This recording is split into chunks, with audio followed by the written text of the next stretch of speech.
Thank you for joining Wars of the Roses as we continue with Part 6, Confucius, from 12 World Teachers, by Manly P. Hall. Confucius, Shu Lianghei, was a valiant warrior who could trace his ancestry back to the imperial family of Shang.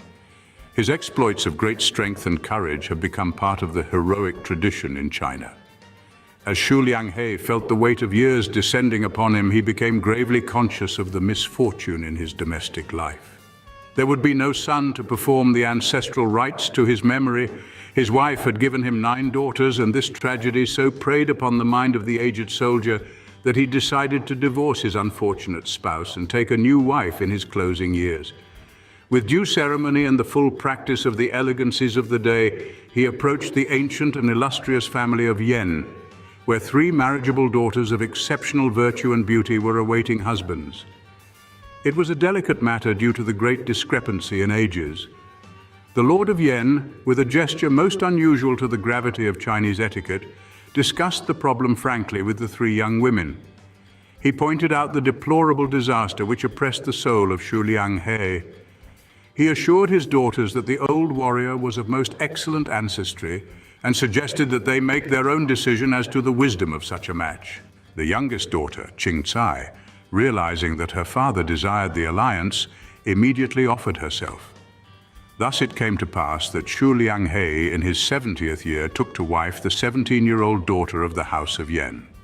Tsai was fully aware of the real purpose of the marriage, and being deeply religious, besought the gods and the genii that a son might be born to venerate his father's memory. There was a sacred mountain not far distant, and to this holy place she made frequent pilgrimage. It was on one of these pious journeys that a curious vision came to Tsai. 5 ancient and mysterious sages appeared to the expectant mother as in a dream, leading in their midst a strange animal. The creature was about the size and shape of a small cow, some say a lion, but it was covered with scales like a dragon and carried a single horn in the middle of its forehead. The qilin is a metaphysical and symbolical animal which appears only when some great source of enlightenment is to be conferred upon mankind. In its mouth, the qilin carried a tablet of jade, which it dropped at the feet of Tsai. Upon the tablet were the words, "A child as pure as crystal shall be born when the Chou are on their decline. He will be a king, but without any dominions." The 5 sages then spoke, declaring that the coming child should be wise beyond all mortals, and that all of his descendants would honor him as their most illustrious ancestor. They bade the mother tie a piece of cloth to the horn of the sacred animal, which she did, whereupon the vision disappeared. Many miraculous circumstances attended the birth of the predestined child. All through the night, 2 dragons crouched on the roof of Shu Lianghei's house. Heavenly musicians filled the air with sacred chantings, and 5 mysterious old men kept entering and leaving the birth chamber. The celestial choir sang, "All heaven rejoices at the birth of this holy child." And so in the fall months of the year 951 BC, a little son was born to Tsai. According to the Chinese tradition, there were 49 marks of his future greatness on the body of the infant, and on his breast were visible the words, "He will point out, he will act, he will decide, he will accomplish the times." The 5 old men were supposed to be Fu Hai and the 4 patriarch emperors. Together they were called the Ti. Thus, in a land of mystery, amidst circumstances exceedingly strange, there came into the world the philosopher Confucius, Latinized into Confucius, the perfect sage, the ancient and illustrious teacher, the superior man, posthumously created Duke of Ni, and the uncrowned Emperor of China. When Confucius was but 3 years of age, his father died, and the young mother dedicated her life to the care and education of her mysterious little son. It is beyond question that her continual guidance and the purity of her personal life did much to mold the character of her child. Throughout life, he exhibited a certain traditional gravity, which is traceable directly to Tsai's tradition-bound influence. Little is known concerning the boyhood of Confucius, other than the traditional report that from his earliest years he exhibited extraordinary intellectual powers. He came into this life with an infinite capacity to learn and applied himself so successfully to the art of self-improvement that at 17 he had already entered into public affairs. His serious and studious mind at an early age concerned itself with the political and sociological aspects of Chinese life. The unusual depth of his learning is attested by the account current throughout China, that of all those who took the celebrated examinations of the classics. Confucius alone passed the elaborate tests with a grade of 100%. Confucius was married at the age of 19, but after many years separated from his wife for reasons unrecorded. One son graced their union, but he predeceased his father. The rise of Confucius in the political system of his day can be summed up as follows.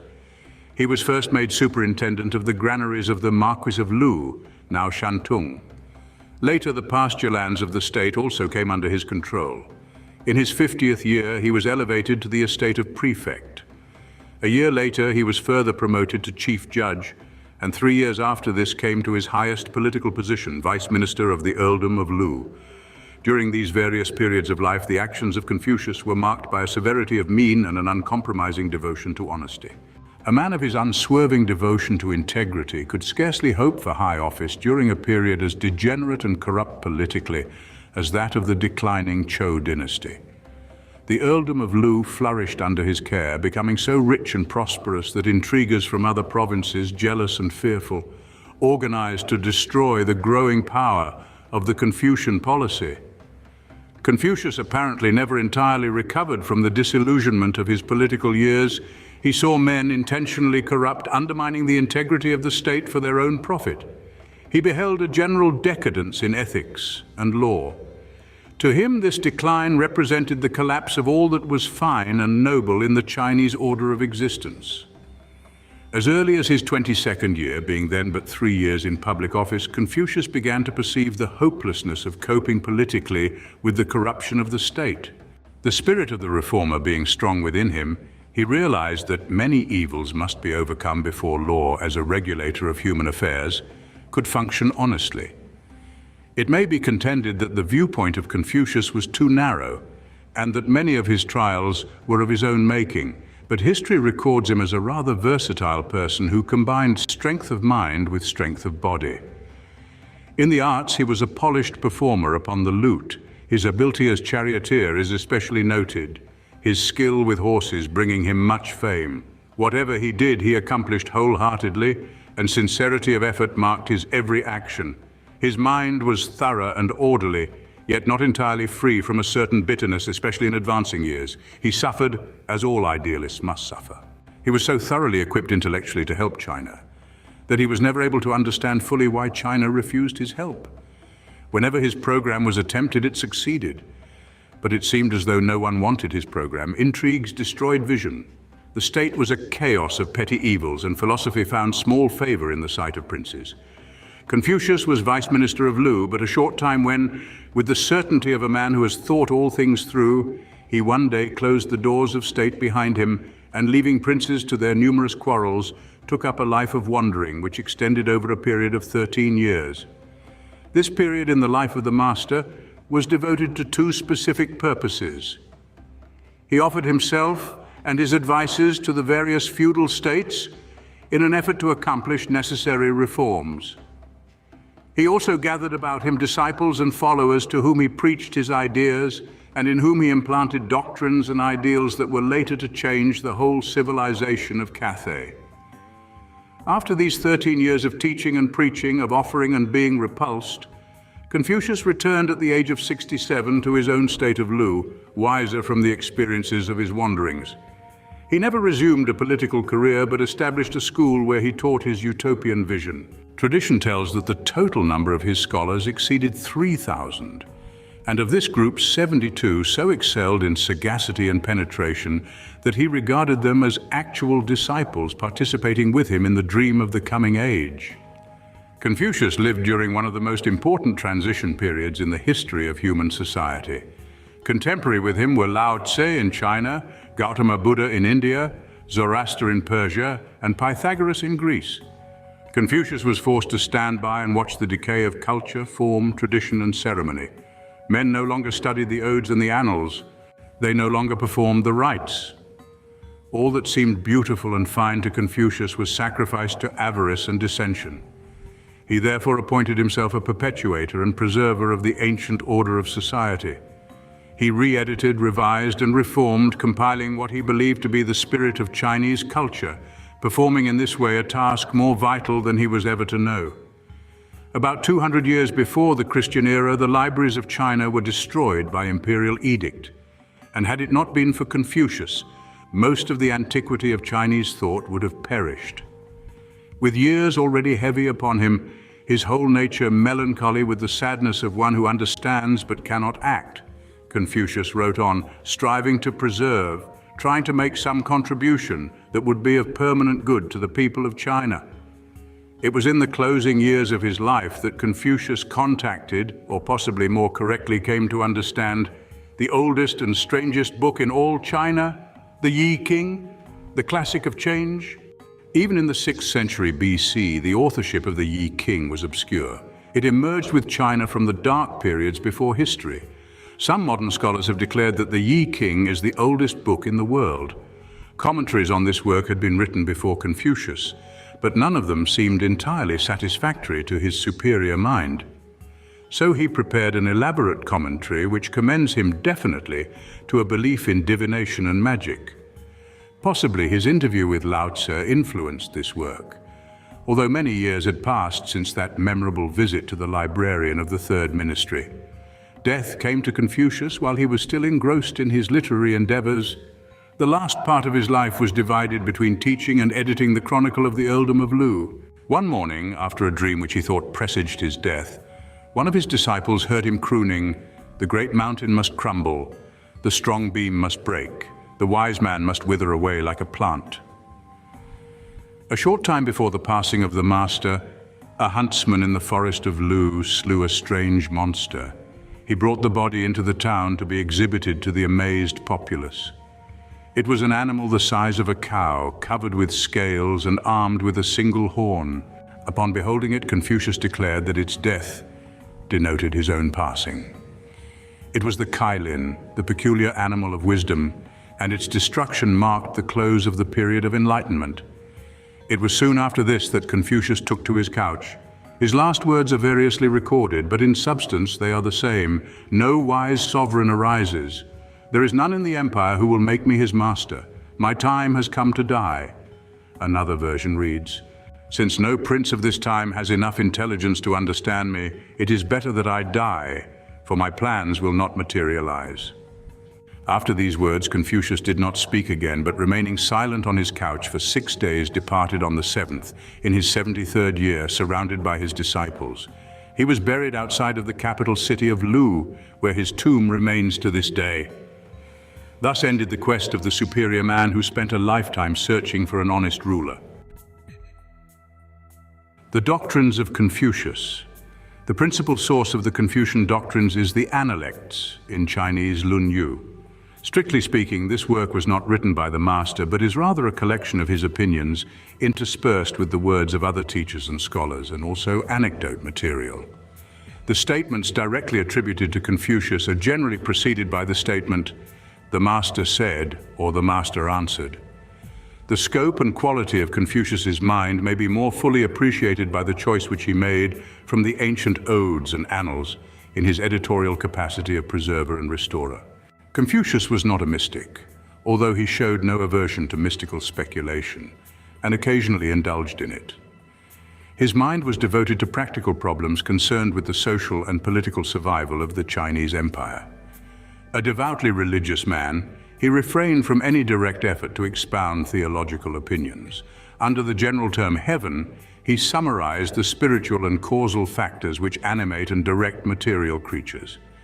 To him, the decrees of heaven were absolute and immutable. All things subsist and survive according to the ordinances of heaven. Beyond this point, he seldom ventured, leaving metaphysical speculations to men more given to abstractions. The master clung to ancient orders of thought and action because to him they represented the will of heaven. Acknowledging that customs had decayed, It seemed to him that the waning of the virtues paralleled the failure of the rites and ceremonies which had been given to China by the first illumined messengers of heaven. Confucius attributed to the universe a mental viewpoint actually and intrinsically his own. To him, the reasonable and the evident and the virtuous must be the will of heaven. The central thought of Confucianism may be summed up in the simple premise that the wisdom of the past sustains the virtue of the present, and the virtue of the present ensures the well-being of the future. Like Socrates, Confucius affirmed that if it is possible to cure the disease of irrationality with which men are afflicted, the permanence of all desirable conditions is assured. Nations, being but aggregates of individuals, express collectively those attitudes which persons express individually. Divine orders of beings reveal to those who are observing certain standards of thought and action the rites, customs and modes which have been established by the will of heaven in all the departments of nature. If men would heed the examples which the universe sets forth, they could bring into manifestation that perfection which exists everywhere as a potentiality. Confucius felt himself called to the task of accomplishing a practical reconstruction of human standards of ethics. He dreamed of the golden age or ideal state when all evil and dissension should pass away and truth become supreme. Of this dream, the master said, "When the great principle prevails, the whole world becomes a republic. They elect men of talent, virtue, and ability. They talk about sincere agreement and cultivate universal peace. A competent provision is secured for the aged until their death, employment for the Middle Ages, and the means of growing up for the young. Each man has his own rights and each woman her individuality safeguarded." This one vision places Confucius among the great idealists of the world. Men of this later age dream as he dreamed, and the dream still awaits fulfillment. The Confucian dream of the new age is entirely consistent with the Platonic ideal of rulership by the philosophic elect. The first step toward the achievement of this glorious state was, according to Confucius, the development of the superior man, one in whom the knowledge of virtue is perfect and who lives in harmony with that knowledge. We therefore find set forth in the words attributed to Confucius those qualities which are necessary to the achievement of a collective state of security. The master said, "The superior man seeks in himself, whereas ordinary men seek in others for truth. The object of the superior man is truth, truth achieved through consistency with the highest standards of the common good and strict application of the principle." In another place, Confucius said, "The practice of right living is deemed the highest practice." In affairs of the state, Confucius maintained that in all things the wise must rule and the unlearned obey. However, he also desired to universalize educational opportunity so that ignorance would become a matter of choice rather than of necessity. One of the disciples of the master said that if he were made Prime Minister of China, he could ensure the country peace sufficient for 1,000 years by means of the Confucian Code. Confucius accepted the continuity of life after death, saying that the bones and flesh should return to earth is what is appointed, but the soul in its energy can go everywhere. He discouraged intercourse between men and spirits, saying that it was an unrighteous act to weary the departed. In his own day, Confucius was regarded as a man of very conservative viewpoints because he believed in the perpetuation of the niceties and gentilities of human relationship. He warned against intimacies and all actions which had a disparaging effect upon the opinions and conducts of man. He realized that the failure of little courtesies and small elegancies and the beauties of human relationship presaged the end of civilization. To him, progress was measured by the intrinsic fineness which distinguished the superior man. The master himself was a man of extremely simple tastes. He disliked ostentation and the false assumption of grandeur in any of its forms, but delighted in little formalities which bespoke courtesy and grace. Ritual and tradition as roots of hypocrisy he abhorred, but he envisioned the superior man as possessing a gentle, natural dignity, preserving respect and honor.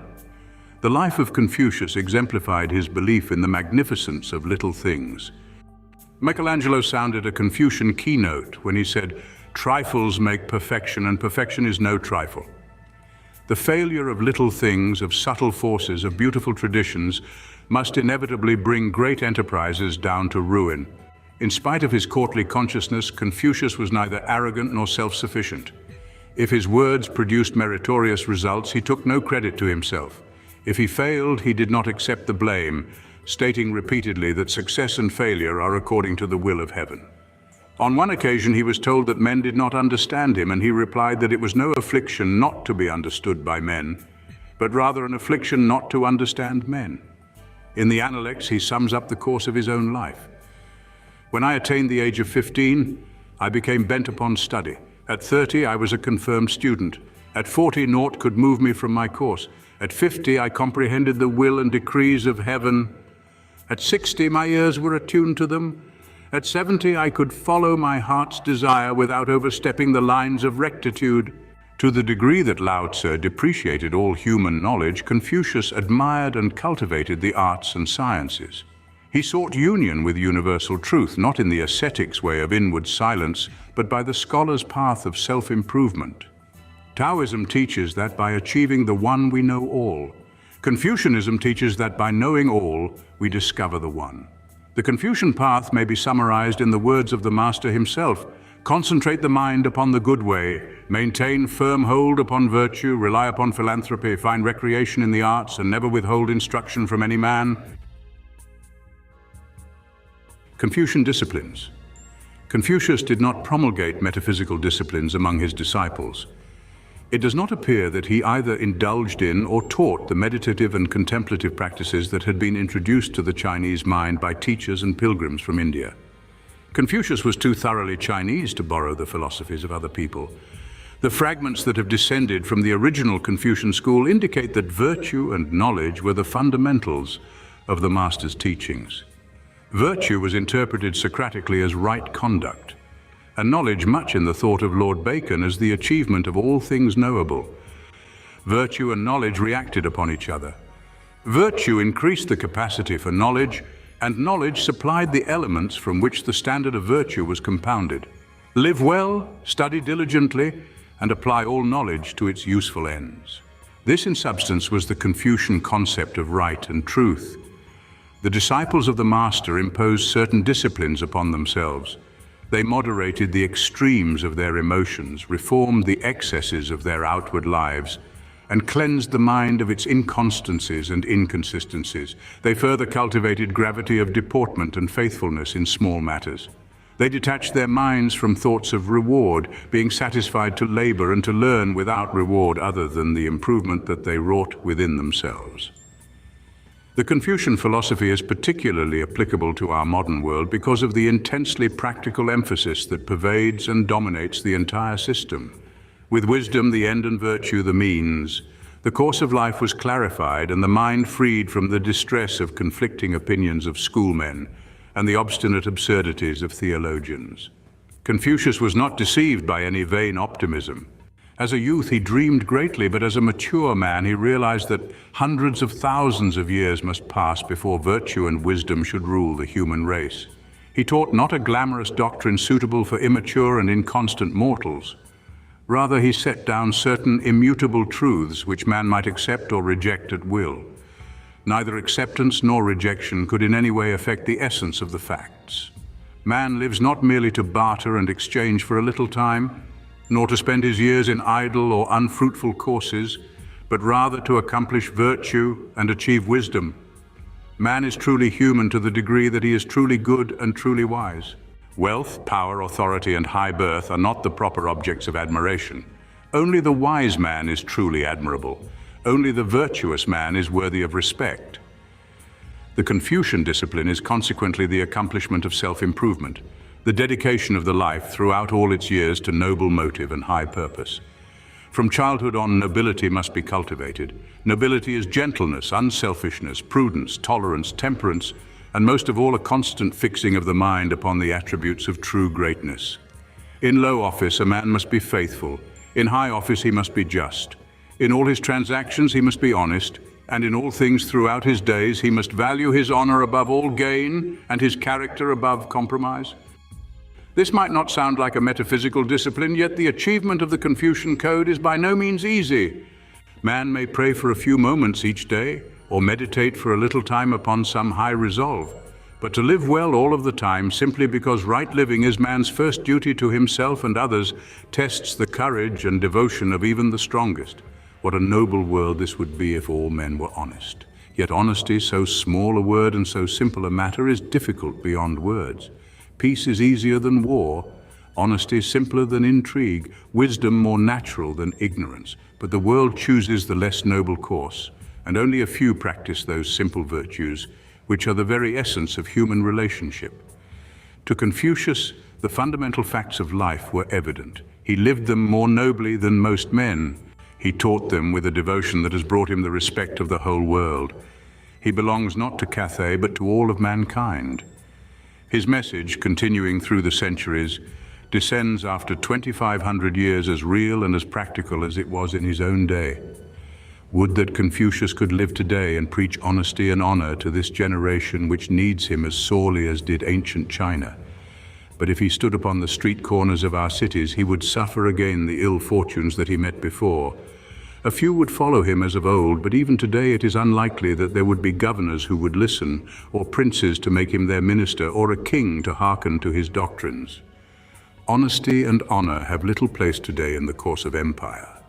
Yet sometime, in a future better than the present, the world will remember the man who gave to China the life of wisdom. After the passing of Confucius, the principal exponent of his doctrine was the philosopher Mencius, who was born in 372 BC and died about 289 BC. Like Confucius, Mencius lived a quiet and obscure life. Centuries after his death, he was canonized with Confucius, and in the popular veneration of China holds a position second only to his master as an exponent of the doctrines of virtue and wisdom. Quotations. The following extracts from the Analects are representative of the profundity and nobility of the mind of Confucius. Do not unto any man that which thou wouldst not he should do unto you. People despotically governed and kept in order by punishments may avoid infraction of the law, but they will lose their moral sense. The people can be made to follow a certain path, but they cannot be made to know the reason why. If a country had none but good rulers for 100 years, crime might be stamped out and the death penalty abolished. The higher type of man is one who acts before he speaks and professes only what he practices. A man without charity in his heart, what has he to do with ceremonies? A man without charity in his heart, what has he to do with music? Is not he a sage who neither anticipates deceit nor suspects bad faith in others, yet is prompt to detect them when they appear? When a man asked Confucius concerning the principle of returning good for evil, the master replied, "What then is to be the return for good? Rather should you return justice for injustice and good for good. My function is to indicate rather than to originate. If I am walking with two other men, each of them will serve as my teacher. I will pick out the good points of the one and imitate them, and the bad points of the other, and correct them in myself. To divine wisdom and perfect virtue I can lay no claim. All that can be said of me is that I never falter in the course which I pursue, and am unwearying in my instruction of others. I used to spend whole days without food and whole nights without sleep in order to meditate, but I made no progress. Study, I found, was better. Study without thought is vain. Thought without study is perilous. Having heard the true way in the morning, what matters it if one should come to die at night? The scholar who is bent on studying the principles of virtue, yet is ashamed of bad clothes and coarse food, is not yet fit to receive instruction. Virtue cannot live in solitude. Neighbors are sure to grow up around it. It is bootless to discuss accomplished facts, to protest against things past remedy, to find fault with things bygone. It is not easy to find a man who, after 3 years of self-cultivation, has not reached happiness. Two classes of men never change, the wisest of the wise and the dullest of the dull. Thank you for watching, and please don't forget to share, like, subscribe, and comment. And if you can, please consider donating to Wars of the Roses. Links to PayPal and Patreon are in the description. Thank you so very much.